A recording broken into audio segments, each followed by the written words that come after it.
주일 예배에 오신 여러분을 환영합니다. 오늘은 성령 강림 후 제18주 주일입니다. 오늘의 키워드는 관계입니다. 우리는 지난 시간 관계는 시간의 총량에 비례한다는 말씀을 나누었습니다. 인격적인 관계 안에서는 더욱 그러했죠. 사실 인격적인 관계에서 함께 나누는 시간의 총량은 거의 절대적이라 할 수 있습니다. 그 시간이 충분하지 않았기 때문에 많은 현대인들이 깊은 외로움을 느끼고 있으며 부관계는 깨지고 많은 가정들이 무너지고 있습니다. 하나님과의 관계 역시 마찬가지입니다. 많은 이들이 하나님과 인격적인 관계를 맺고 있다 그렇게 이야기하지만 지금까지 교회에서 제시해오고 있는 예배와 개인 경건 생활에 근거한 방법만으로는 그 시간의 총량을 절대로 채울 수 없습니다. 만일 그것으로만 채우려 한다면 우리의 하루 대부분의 시간은 예배와 기도와 말씀 묵상으로만 채워져야 할 것입니다. 크리스찬 모두가 목사가 되어야 할 판이죠. 물론 이중직이 허용된 요즘에는 목사마저도 그 시간을 채우기 어렵게 되었지만 말이죠. 오늘 우리는 지금껏 교회에서 제시해왔던 예배와 개인 경건 생활 중심의 관계를 잠시 뒤로 물러놓는 시간을 갖고자 합니다. 그리고 그 교회라는 필터를 치워놓은 채 오직 성경에만 집중하여 그 시간의 총량을 채울 수 있는 방법을 모색해 보려 합니다. 다 같이 기도하겠습니다. 아버지 하나님, 예배가 중심이 되어버린 이 현대교회의 모습 속에서 과거 유대인들이 가지고 있던 성전 중심의 문화를 다시 되돌아보게 하여 주옵소서. 하나님과 깊은 인격적인 관계를 맺을 수 있는 방법이 오직 종교 생활에 달려있지 않다는 것을 주님께서는 성경 안에서 끊임없이 얘기해 오셨는데 우리가 과연 그 말씀에 온전히 귀 기울여 왔는지를 생각해 볼 수 있는 예배의 시간이 되기를 원합니다. 오늘 바쳐지는 이 시간과 물질에도 축복하여 주시고 이 모든 것들이 이웃을 사랑하고 섬기는 데 온전히 사용되게 하여 주옵소서. 예수님의 이름으로 기도드립니다. 아멘. 오늘도 설교 시작 전에 양해의 말씀을 드리게 되었습니다. 죄송합니다. 이번 주에 내고자 했던 올바른 기도에 대한 진 결론은 다음 주에 내어야 할 것 같습니다. 하나님과 맺는 인격적인 관계라는 것이 지금껏 교회 안에서 너무나도 왜곡되어 있었기 때문에 그 인격적인 관계를 정의 내리는 것에 조금 더 시간을 할애하고자 합니다. 많은 크리스찬들이 이렇게 말하는 것을 듣습니다. 기도 중 하나님을 만났다, 하나님을 보았다, 하나님의 음성을 들었다. 그래서 나는 하나님과 인격적인 관계를 맺고 있다. 이렇게들 말씀하십니다. 하지만 그런 것들이 인격적인 관계의 지표가 될 수 없습니다. 대통령을 만났다고 그와 대화를 몇 번 나누었다고 대통령과 인격적인 관계를 맺고 있다고 그렇게 말해서는 안 되겠죠. 그와 마찬가지로 하나님과 인격적인 관계를 맺었다는 지표는 전혀 다른 것이 되어야만 합니다. 오늘 우리는 그것을 좀 더 명확히 하고자 합니다. 그럼 시작하겠습니다. 이 성경 말씀 중에는 교회 강단에서 잘 읽히지 않는 그런 말씀들이 여럿 있습니다.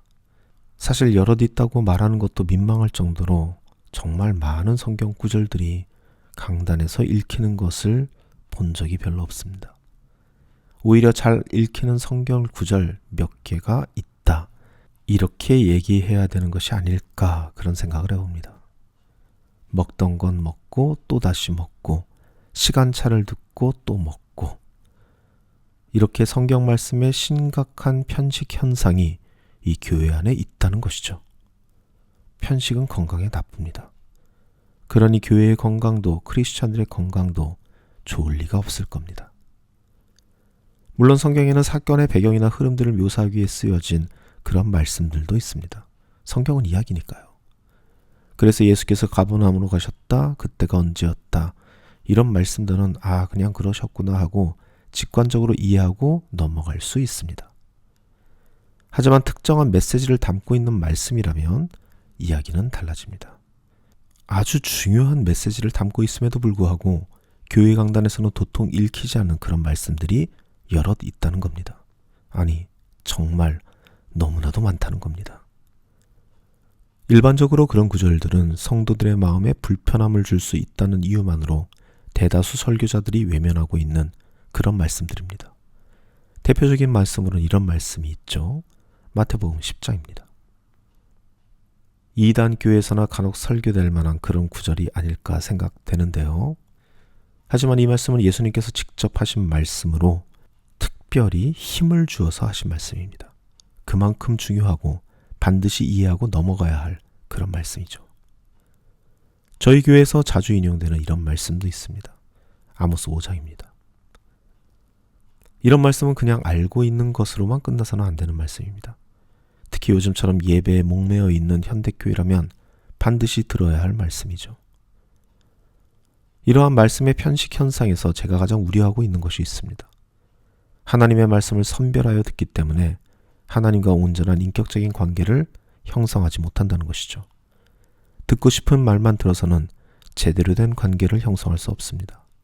인격적인 관계에서는 특히 더하죠.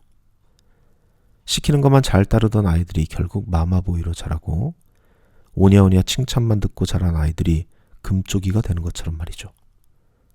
좋은 말이 필요한 것처럼 듣기 싫은 말도 들을 줄을 알아야 합니다. 성숙한 관계를 위해서는 갈등도 겪어봐야 하고 때로는 혼도 나보고 그렇게 부모를 알게 되고 자녀를 알게 되고 배우자도 알게 되는 겁니다. 그런 거를 우리는 인격적인 관계라고 말합니다. 오늘 우리는 인기가 없어서 교회 강단에서 퇴출되어 버린 몇몇 말씀들을 보게 될 것입니다. 그리고 그 말씀들을 중심으로 하나님과 인격적인 관계를 맺는 것에 있어 우리가 무엇을 놓치고 있었는지 그것을 한번 찾아보는 시간을 가지려 합니다. 예수님께서 모든 계명 중 가장 큰 계명이라 말씀하신 계명이 하나 있습니다.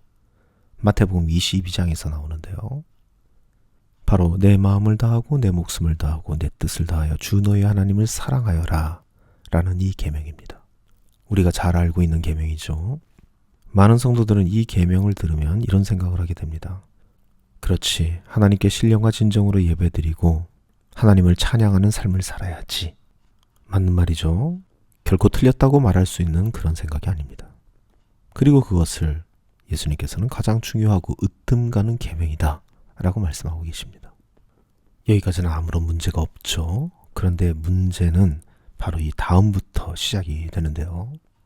예수님께서는 이어서 이렇게 말씀하십니다. 둘째 계명도 이것과 같은데 내 이웃을 내 몸과 같이 사랑하여라 한 것이다.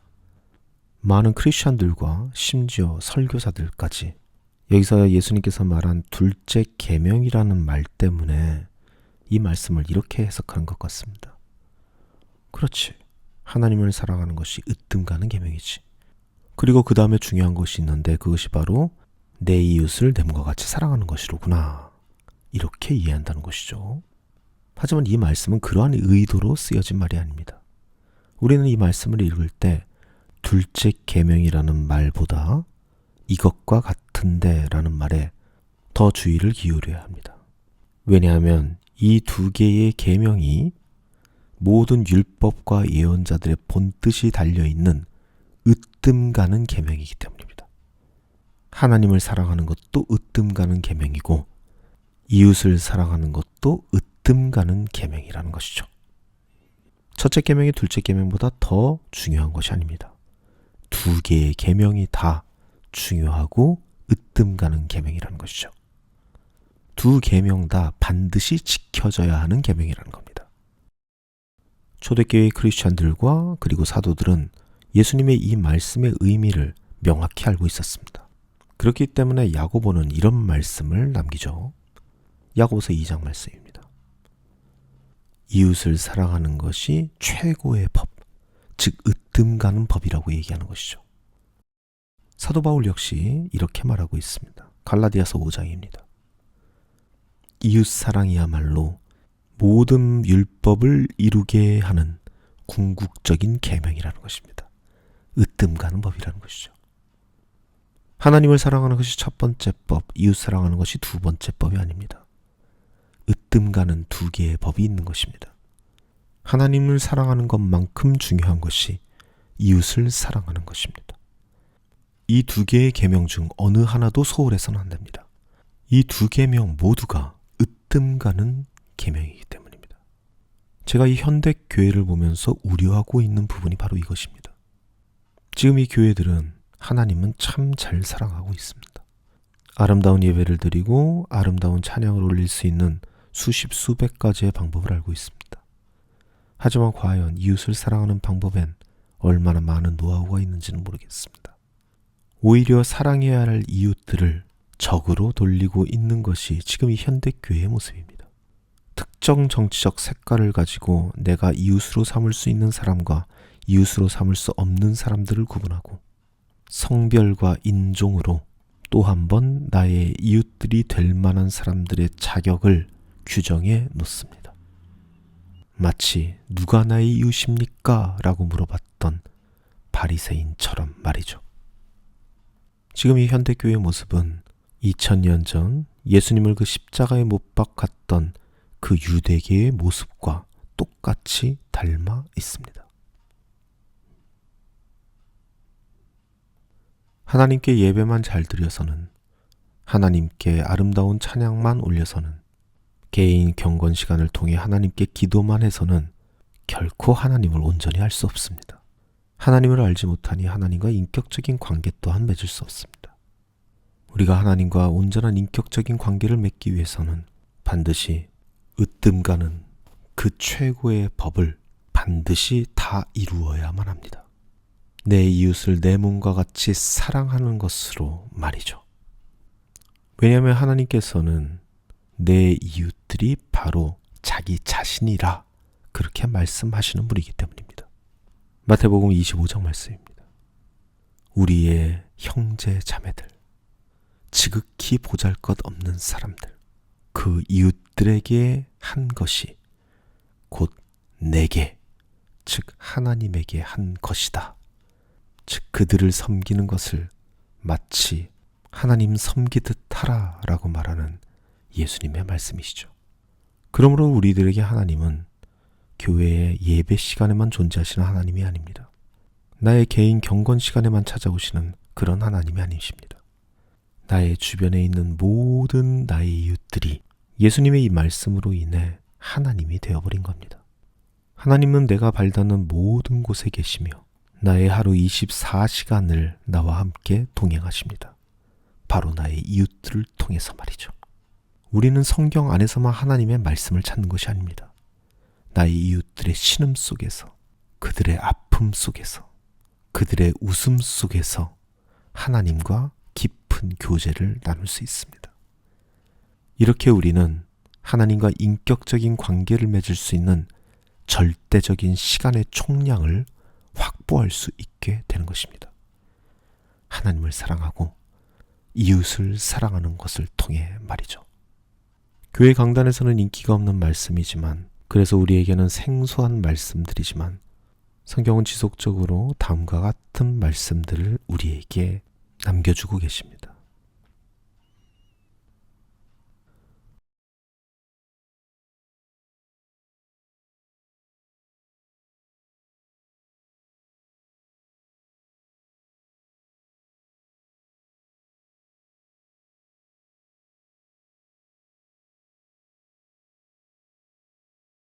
부디 이 으뜸 가는 법, 최고의 법, 모든 율법을 완성시키는 이 이웃사랑의 법을 통해 하나님과 온전한 인격적인 관계를 맺을 수 있는 그 시간의 총량을 채워나가는 저와 여러분이 되시기를 간절히 소망합니다. 사랑과 은혜의 주님, 주님께서는 우리들에게 이웃을 주셨고 우리는 그 이웃들을 통해 하나님의 모습을 봅니다. 하나님께서 우리를 섬겨주셨던 그 섬김대로 우리는 그들을 섬깁니다. 그렇게 우리는 하나님과 깊은 인격적인 관계를 맺어갈 수 있을 줄 믿습니다. 그렇게 믿음의 분량에 장성한 자가 되어 주님 나라 질서에 합당한 사랑을 품은 진정한 크리스찬들이 될 수 있도록 주님 인도하여 주옵소서. 이제는 우리를 죽기까지 사랑하신 우리 주 예수 그리스도의 벅찬 은혜와 우리를 사랑하사 독생자 예수를 이 땅에 보내주신 하늘아버지의 극진하신 사랑과 우리의 삶의 인도자이자 보혜사 되시는 성령님의 사귐이 여기 모인 주님의 자녀들 가운데 영원토록 함께하기를 간절히 축원하옵나이다. 아멘.